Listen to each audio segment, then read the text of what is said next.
Exodus chapter 16. The whole Israelite community set out from Elim and came to the desert of Sin, which is between Elim and Sinai, on the 15th day of the second month after they had come out of Egypt. In the desert the whole community grumbled against Moses and Aaron. The Israelites said to them, "If only we had died by the Lord's hand in Egypt. There we sat around pots of meat and ate all the food we wanted. But you have brought us out into this desert to starve this entire assembly to death." Then the Lord said to Moses, "I will rain down bread from heaven for you. The people are to go out each day and gather enough for that day. In this way I will test them and see whether they will follow my instructions. On the sixth day they are to prepare what they bring in, and that is to be twice as much as they gather on the other days." So Moses and Aaron said to all the Israelites, "In the evening you will know that it was the Lord who brought you out of Egypt. And in the morning you will see the glory of the Lord, because he has heard your grumbling against him. Who are we, that you should grumble against us?" Moses also said, "You will know that it was the Lord when he gives you meat to eat in the evening and all the bread you want in the morning. Because he has heard your grumbling against him. Who are we? You are not grumbling against us, but against the Lord." Then Moses told Aaron, "Say to the entire Israelite community, 'Come before the Lord, for he has heard your grumbling.'" While Aaron was speaking to the whole Israelite community, they looked toward the desert, and there was the glory of the Lord appearing in the cloud. The Lord said to Moses, "I have heard the grumbling of the Israelites. Tell them, at twilight you will eat meat, and in the morning you will be filled with bread. Then you will know that I am the Lord your God."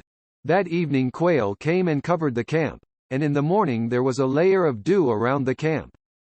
When the dew was gone, thin flakes like frost on the ground appeared on the desert floor. When the Israelites saw it, they said to each other, "What is it?" For they did not know what it was. Moses said to them, "It is the bread the Lord has given you to eat. This is what the Lord has commanded, each one is to gather as much as he needs. Take an omer for each person you have in your tent."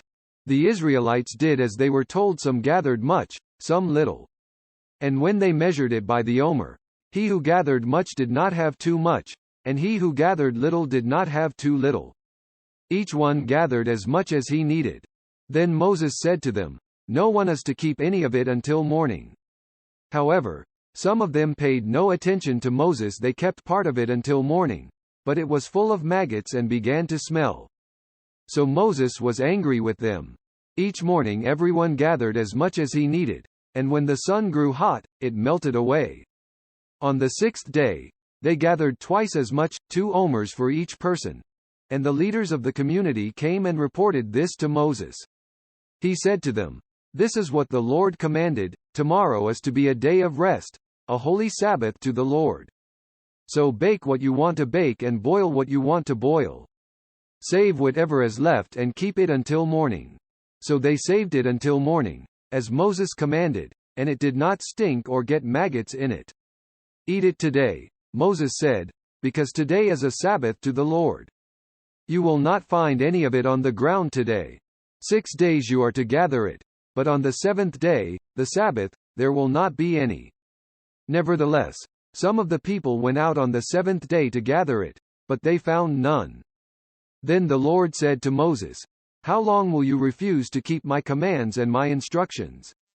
Bear in mind that the Lord has given you the Sabbath. That is why on the sixth day he gives you bread for 2 days. Everyone is to stay where he is on the seventh day. No one is to go out." So the people rested on the seventh day. The people of Israel called the bread manna. It was white like coriander seed and tasted like wafers made with honey. Moses said, "This is what the Lord has commanded. Take an omer of manna and keep it for the generations to come, so they can see the bread I gave you to eat in the desert when I brought you out of Egypt." So Moses said to Aaron, "Take a jar and put an omer of manna in it. Then place it before the Lord to be kept for the generations to come." As the Lord commanded Moses, Aaron put the manna in front of the testimony, that it might be kept. The Israelites ate manna 40 years, until they came to a land that was settled. They ate manna until they reached the border of Canaan. An omer is 1/10 of an ephah.